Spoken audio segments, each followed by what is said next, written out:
ظہور اسلام کے وقت نجران عیسائیوں کا مرکز تھا اور حضور صلی اللہ علیہ وآلہ وسلم کی ولادت سے قبل یہاں دو مشہور واقعات ہو چکے تھے جن کا ذکر قرآن مجید میں ملتا ہے۔ ایک خانہ کعبہ کو گرانے کے ارادے سے ابراہہ کا لشکر اور دوسرا اصحاب حدود کا واقعہ۔ آج کے اس ویڈیو میں ہم آپ کو اصحاب حدود کے بارے میں بتانے جا رہے ہیں اور ابراہہ کے لشکر والا انشاءاللہ ہم نیکسٹ آنے والی کسی ویڈیو میں ذکر ضرور کریں گے، اس لیے چینل کو سبسکرائب کر دیں تاکہ آپ کو وہ ویڈیو بھی مل جائے۔ اصحاب حدود، حدود عربی میں گڈھے، کھائی، گڑھے یا خندق کو کہا جاتا ہے۔ دراصل نجران کے سرداروں اور بادشاہوں نے اہل ایمان کو آگ سے بھرے ہوئے گڈھوں میں پھینک کے جلا دیا تھا، اس لیے انہیں اصحاب حدود کہا گیا۔ اس علاقہ پر بنی حمیر نے صدیوں تک حکومت کی۔ حضرت موسیٰ علیہ السلام کے بعد یمن کے علاقوں میں یہودیوں کی حکومت آ گئی تھی۔ یہ حضرت عیسیٰ علیہ السلام کے 500 سال بعد یعنی 523 عیسوی کا سال تھا اور حضرت محمد صلی اللہ علیہ وسلم کی پیدائش سے تقریباً 70 سال پہلے کا زمانہ تھا۔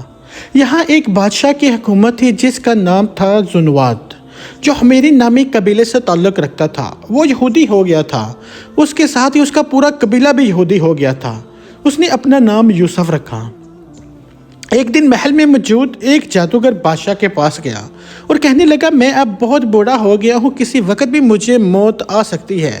میری خواہش ہے کہ مجھے کوئی ذہین و فہیم بچہ دیا جائے جسے میں اپنا کالا علم سکھا سکوں، میرے مرنے کے بعد وہ جانشین بن جائے۔ بادشاہ نے حکم دیا کہ کسی ذہین لڑکے کو انتخاب کر کے اسے جادوگر کا شاگرد بنا دیا جائے۔ حکم کی تعمیل کی گئی اور نہایت ذہین لڑکے کو جادوگر کے سپرد کر دیا گیا۔ لڑکا صبح سویرے اپنے گھر سے جادوگر کے پاس جاتا اور اس سے کالا علم سیکھتا۔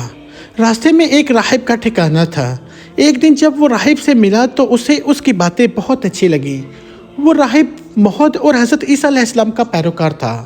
اس لڑکے نے کچھ وقت اس راہب کے ساتھ گزارنا شروع کر دیا۔ اس نے اس لڑکے کو عقیدہ توحید سکھانا شروع کر دی۔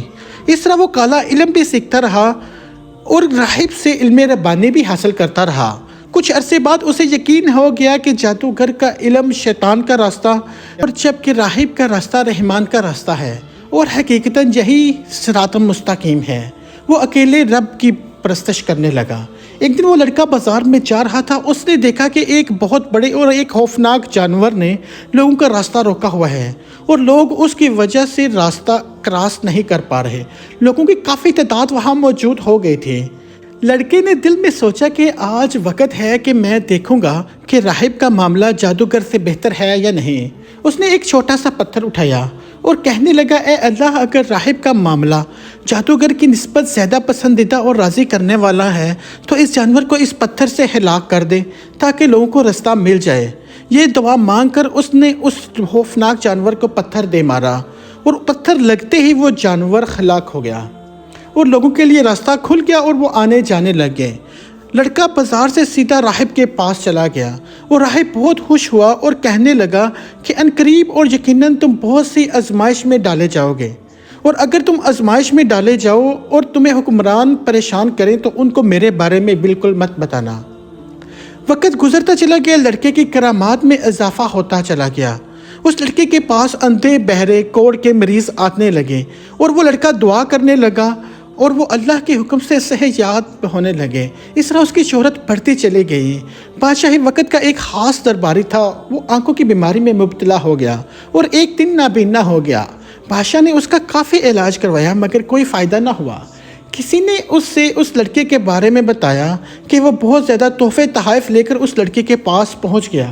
اس نے لڑکے سے کہا کہ اگر تم مجھے شفا دے دو، یہ سارے تحفے تحائف، یہ سامان سب تمہارا ہوگا۔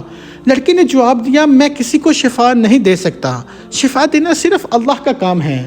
ہاں، اگر تم اللہ پر ایمان لے آؤ، میں اس سے دعا کرتا ہوں اور وہ تمہیں بینائی عطا فرمائے گا۔ بادشاہ کا خاص درباری اللہ پر ایمان لے آیا اور اللہ نے اپنے فضل سے اس کو شفا دے دی اور وہ دوبارہ دیکھنے لگ گیا۔ اب وہ دوبارہ بادشاہ کے دربار میں جانے لگا۔ بادشاہ نے جب دیکھا کہ اس کا خاص جانشین دوبارہ دیکھنے لگ گیا ہے تو اس سے پوچھا کہ تمہاری بینائی کون واپس لے آیا؟ وہ کہنے لگا کہ میرے رب نے مجھے دوبارہ بینائی عطا فرمائی ہے۔ بادشاہ جو خود کو ہی رب سمجھتا اور کہلواتا تھا، وہ کہنے لگا، میں نے کب تمہیں بینائی دی؟ اس نے جواب دیا کہ بادشاہ سلامت، آپ نے نہیں بلکہ میری نظر اس رب نے درست کی ہے جو میرا بھی اور آپ کا بھی رب ہے۔ بادشاہ کو شدید غصہ آیا کہ میرے علاوہ اور کون رب ہو سکتا ہے۔ اس نے اپنے اس درباری کی گستاخی پر اسے سخت سزا دی اور اس پر تشدد شروع کر دیا کہ وہ توحید سے انکار کر دے، مگر اس نے استقامت اختیار کی اور اس درباری کو سزائیں ملتی رہیں۔ آخر کر اس نے اس لڑکے کے بارے میں بادشاہ کو بتا دیا۔ بادشاہ نے اس لڑکے کو اپنے دربار میں بلا لیا۔ لڑکا بادشاہ کے دربار میں کھڑا تھا۔ بادشاہ اپنے جاہ و جلال اور تکبر کے ساتھ لڑکے سے مخاطب ہوا، ہاں تو اب تمہارا جادو اس حد تک پہنچ گیا ہے کہ تم اندھے سمیت ہاتھ، جان لیوا بیماریوں کا بھی علاج شروع کر دیا ہے۔ لڑکے نے بادشاہ کو جواب دیا، میں کسی کو شفا نہیں دیتا، شفا دینا صرف اللہ کا کام ہے۔ بادشاہ نے کہا، تو کیا میرے علاوہ بھی کوئی رب ہے؟ لڑکے نے جواب دیا، ہاں، میرا اور تیرا رب اللہ ہے۔ بادشاہ نے لڑکے کو اندھیری کوٹری میں ڈلوا دیا اور اس سے تحقیق کی کہ اس سے توحید کا درس کس نے سکھایا۔ لڑکے نے مجبوراً راہب کے بارے میں بتا دیا۔ کچھ دیر میں بادشاہ کے کرندے راہب کو دربار میں پکڑ کے لے آئے۔ بادشاہ نے راہب کو توحید کے انکار سے کرنے کا حکم دیا۔ راہب نے بادشاہ کو صاف انکار کر دیا کہ وہ توحید سے کسی صورت بھی نہیں ہٹے گا، وہ صرف تنہا اور یکتا صرف اللہ ہی کی عبادت کرتا ہے۔ بادشاہ نے حکم دیا کہ اس راہب کو آرے سے چیر دیا جائے، لہٰذا اس کے 2 ٹکڑے کر دیے گئے۔ اب بادشاہ نے لڑکے کو دین سے پھرنے کا حکم دیا۔ لڑکے نے بھی صاف انکار کر دیا۔ بادشاہ کو سخت غصہ آیا۔ اس نے اپنے سپاہیوں کے حوالے کرتے ہوئے حکم دیا کہ اسے پہاڑ کی چوٹی پر لے جاؤ، وہاں پوچھنا کہ وہ اپنے دین کو چھوڑتا ہے یا نہیں، اگر انکار کرے تو اسے پہاڑ سے نیچے گرا دینا۔ چوٹی پر پہنچ کے لڑکے نے دعا کی، اے اللہ، تو جس طریقے سے چاہے مجھے بچا لے۔ دعا کرنے کی دیر تھی کہ پہاڑ لرزنا شروع ہو گیا اور سب کے سب سپاہی پہاڑ سے نیچے گر کے ہلاک ہو گئے، جبکہ لڑکا صحیح سلامت بادشاہ کے دربار میں پہنچ گیا۔ بادشاہ نے حیران ہو کر پوچھا کہ تو کیسے بچ گیا، اور جنہیں میں نے تجھے پہاڑی سے گرانے کے لیے بھیجا تھا، کیا انہوں نے تجھے گرایا نہیں؟ لڑکے نے جواب دیا، ان کے مقابلے میں اللہ میرے لیے کافی ہو گیا۔ اب بادشاہ نے حکم دیا کہ اسے سمندر میں گرا دیا جائے۔ لڑکا جب سمندر پر پہنچا تو پھر وہی دعا کی، اے اللہ، تو جس طریقے سے بھی چاہے مجھے ان سے بچا لے۔ لہٰذا وہ سارے سپاہی اس سمندر میں غرق ہو گئے۔ لڑکا پھر سے بادشاہ کے دربار میں پہنچ گیا اور کہا کہ اللہ میرے لیے کافی ہے۔ لڑکے نے بادشاہ سے کہا کہ تو مجھے اس وقت تک قتل نہیں کر سکتا جب تک تو وہ کام نہ کر لے جس کا میں تجھے حکم نہ دوں۔ جب تو وہ کام کرے گا تو مجھے قتل کر سکے گا۔ بادشاہ نے کہا، وہ کیا کام ہے؟ لڑکے نے کہا، سب لوگوں کو ایک کھلے میدان میں جمع کرو اور مجھے ایک درخت کے تنے کے ساتھ لٹکا اور میرے ہی ترکت سے ایک تیر نکال، پھر یہ پڑھ، لڑکے کے رب اللہ کے نام سے، یعنی بسم اللہ لڑکے کے رب کے نام سے۔ بادشاہ نے بسم اللہ رب الغلام پڑھتے ہوئے تیر کمان کے درمیان رکھا، پھر لڑکے کی طرف پھینکا۔ تیر لڑکے کی گردن پر لگا اور لڑکے نے اپنا ہاتھ اس جگہ رکھا جہاں تیر لگا تھا اور اس کی روح پرواز کر گئی۔ لوگوں نے یہ منظر دیکھا اور بے ساختہ کہہ اٹھے، ہم اس لڑکے کے رب پہ اوپر ایمان لے آئے۔ بادشاہ نے اس کے حواریوں سے کہا، دیکھ لو، جس کا ڈر تھا وہی ہوا، اب تو سب لوگ اللہ پر ایمان لے آئے ہیں۔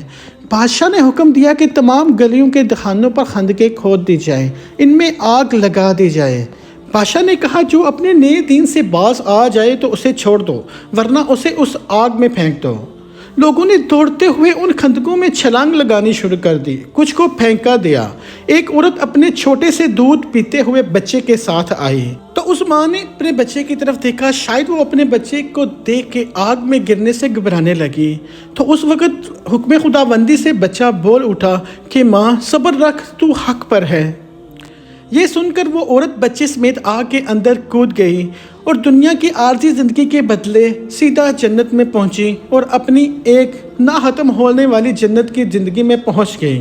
بادشاہ اور اس کے وزیر مشیر ان آگ کے خندقوں کے آس پاس بیٹھے ہوئے تھے اور نہایت سنگ دلی سے مسلمانوں کے جلنے کا تماشا دیکھتے رہے، لیکن ان بدبختوں کو ذرا بھی احساس اور رحم نہ آیا۔ ان مسلمانوں کا صرف اور صرف قصور اتنا تھا کہ وہ ایمان لے آئے، جیسے کہ قرآن پاک میں اللہ سبحانہ و تعالیٰ فرماتے ہیں، مسلمانوں کا قصور اس کے سوا کچھ نہیں تھا، وہ کفر کے ظلمات سے نکل کر ایک زبردست ہر طرح کی تعریف کے لائق ایک خدا پر ایمان لائے تھے۔ جس کی بادشاہت سے زمین و آسمان کا کوئی بھی گوشہ باہر نہیں ہے، جو پوری زمین کے ذرے ذرے سے واقف ہے۔ جب ایسے خدا کے پرستاروں کو محض اس جرم کے اندر وہ کیوں اس ذات کو پوجتے ہیں آگ کے اندر جلایا جائے گا، تو کیا یہ گمان ہو سکتا ہے ایسا ظلم و ستم خالی چلا جائے اور اللہ تعالیٰ اپنے انصاف سے ان ظالموں کو سخت ترین سزا نہیں دے گا؟ ایسا بھلا کیسے ہو سکتا ہے؟ اس لیے انہیں آخرت کے دردناک عذاب کی وعید سنائی گئی، لعنت کا مستحق قرار دے کے ان کا ذکر قرآن پاک میں کیا گیا، تاکہ قیامت تک ان کا ذکر ایسے ہی چلتا رہے۔ اس دنیا کی عارضی تکلیف اور خدا کے راستے میں آنے والی مشکلات سے گھبرا جاتے ہیں جو لوگ، ان کو یاد رکھنا چاہیے کہ کتنی مشکلات اور کتنی قربانیوں سے یہ دین ہمارے پاس ایک گلدستے کی شکل میں ہمارے پاس پہنچا ہے۔